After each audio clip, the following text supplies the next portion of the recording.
So the women's liberation movement was real huge in the 60s. Such a big part of our culture. I think it's impacted pretty much every source of information that we absorb even to this day. Oh, shit. Here we go again. Whether it's in our movies that we watch, music that we listen to, news media, social media. One big part of the women's liberation movement was the push for women into the workforce. They had a real negative view on women choosing the role of like the submissive or the stay-at-home housewife, homemaker, mother, and dedicating their lives to that. You've probably seen this image, Rosie the Riveter. Probably everybody's at least seen this and maybe don't know the background of it, but she was kind of a made-up character and icon for, you know, women being not submissive and strong, and women doing anything that a man can do and all that shit. I think that a lot of people are finally starting to realize, especially women who are a little older in years, they really highly regret being career women, and they find themselves up in years and they don't have a family, they don't have any kids, they don't have a husband, and they're pretty much alone, and they're very unhappy. I think that there's a lot of those cases. Now still, to this day, many people will tell you that marriage and being a housewife and a homemaker and mother and a submissive lady is like slavery, and they have a real negative view of living that life and that being your choice. And they kind of want you to believe that you'll be happier being a career woman rather than a wife and a mother. So that was a f***ing lie. But I think that may not be true. To each their own. It's your choice. I'm all for anybody doing whatever they want to do with their life. But I think that it's good to at least be aware of a different perspective. Patrick Bet David, and his YouTube channel is called Valuetainment, and he's fixing to address a lot of these issues. And the name of his video that I'm about to show you here, we're gonna watch just a little bit of this video, and the name of his video is Warning to Childless Women: Are you happier or miserable with that decision? All right, so let's check it out.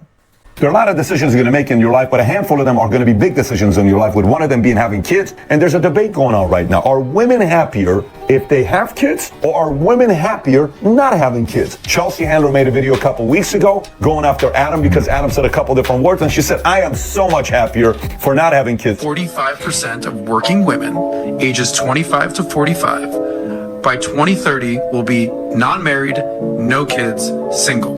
Let's go. I'm sorry, but if the child-free joyride I'm on triggers you, here's a hint. If you need daily alpha content to remind you to be alpha, you might not be an alpha. Take it from an alpha. And the truth is, studies show that single women live longer and are happier. It's about time. Today we're going to break it down. We're going to give the argument being made by those that don't have kids on why they're happier. I'm pretty sure I've seen the data on that, which you just talked about, that women with no kids live longer. I don't think that's true at all. I think that research supports that people who live longer in life are people who have a good support system around them, and that's usually from family. So I'm not really so sure about whatever data that she's talking about right there. Here's HuffPo why they're saying it's better to not have kids. You like to sleep. You like to have money. You like your freedom. You like to swear. You like your personal space. You don't like the appearance or smell of vomit or poop. You don't like the idea of wiping another person's snot. You like to shut the door while you're in the bathroom. These are some of the kids they're saying you don't want to have kids. These are some of the things you don't want to deal with. Here's a website called wehavekids.com. Why you shouldn't have kids. Kids are messy. You'll be sleep deprived. It's mentally tiring. Everyone takes longer when a kid is involved. It's hard to travel with them. Some good points. Now, let's see the other side. WeHaveKids.com argument for having kids: to carry on the family name and values, to give and receive unconditional love, to give meaning to life, to create and mold a life, to have a family, to fix the mistakes of their parents, social pressure and expectations, human biology. Medium.com said the following: children make us happier. Avoid dying alone. Children give us hope, help us believe in something bigger. Children force you to become a better version of yourself. Your baby may be the one who saves the world. Some of you may be watching and saying, I got 10 more things I would add to this list. Yeah, I totally get it. I'm just giving you an idea here. But let's look at a couple articles on what they're saying. Here's one. Unmarried, childless women are happiest people of all, says expert. If you're a man, you should probably get married. If you're a woman, don't bother. What? Can you imagine that? If you're a man, you should probably get married. If you're a woman, don't bother.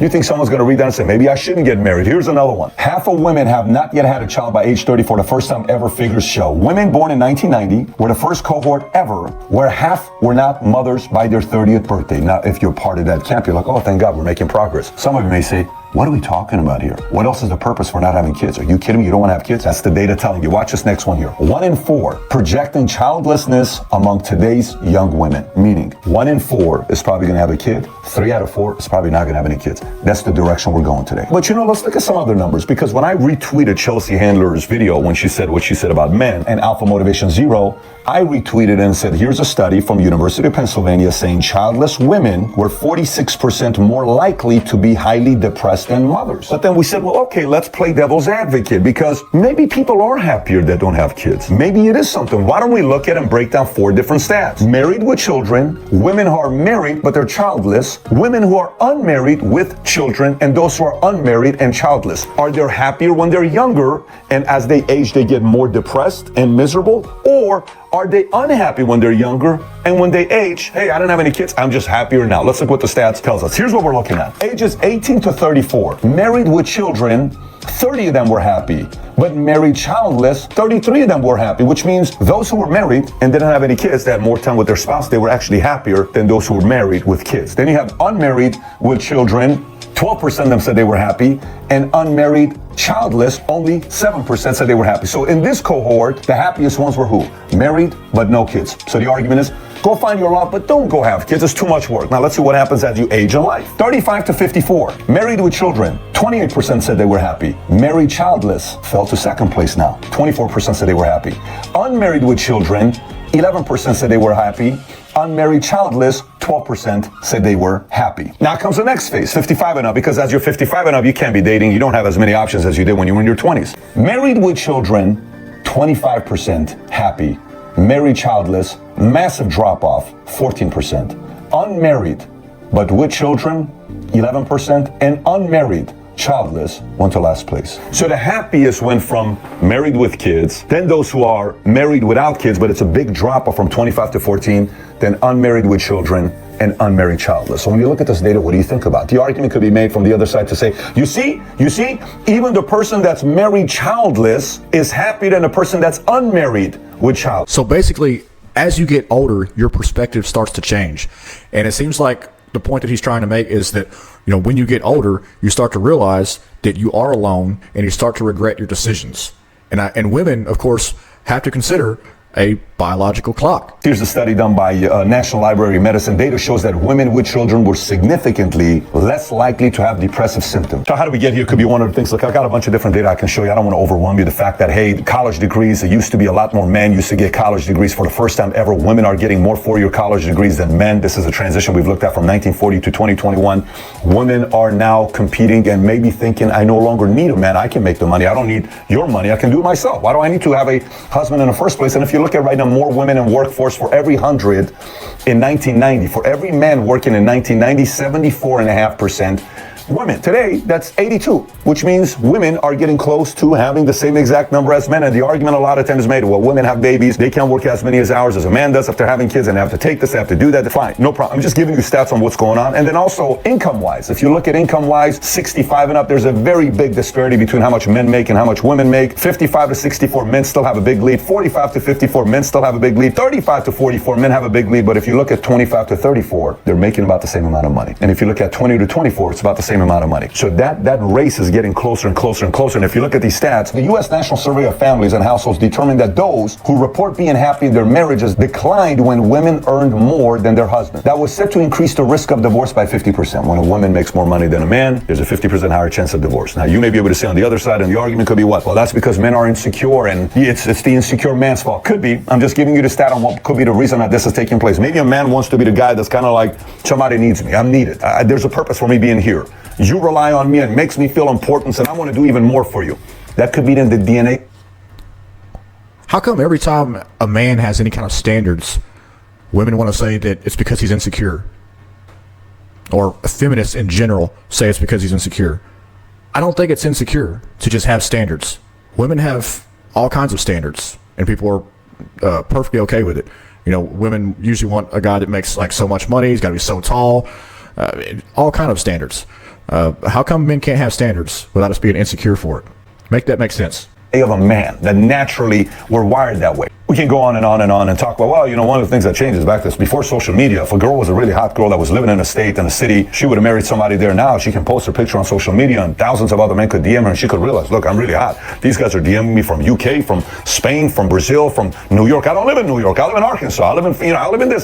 So that could be one of the reasons that it changed. Now all the good looking men are getting all the women, and the men that would have typically gotten at least some play today, they're not getting any of it. It's hard for men to find women. Now, that's true. Calculators out there have never used it, called the delusion calculator. So what this female delusion calculator does is it uses income and marital status information derived from the 2020 annual social and economic supplement of current population survey conducted by the Census Bureau of the United States, and then it breaks things down. Hey, I want a guy that's this tall. I want him to be this weight. I want him to make this kind of money. What percentage of men who fall into this category? If you've never used this calculator, ladies, you ought to use this calculator to realize the guy you're looking for, how few of them are in the marketplace. But women have way more options. Men don't have as many options. So this thing has changed a little bit. But does that mean it makes women happier long-term? Stat says no. So look, basically the point is you have to understand that there is a strong cultural narrative trying to push you to make a decision to not have a family, to not get married, to not have children, to instead be self-sufficient, be an independent boss bitch, choose a career instead. But the thing is, what it seems like the data is supporting, that in the long run, you're not going to be happier with that decision. Maybe some people are. Everybody has a choice. It's completely up to you. What I'm trying to do with this video is just offer you a slightly different perspective so it can help you make the decision that's going to be better for you in the long run. Look, please like and subscribe to the video. It's a brand new channel. I have 0 followers. So give me a like, leave a comment about what you think about this issue. All the engagement helps. Like I say, it's a brand new video. I have 0 followers. So do what you can. I appreciate it.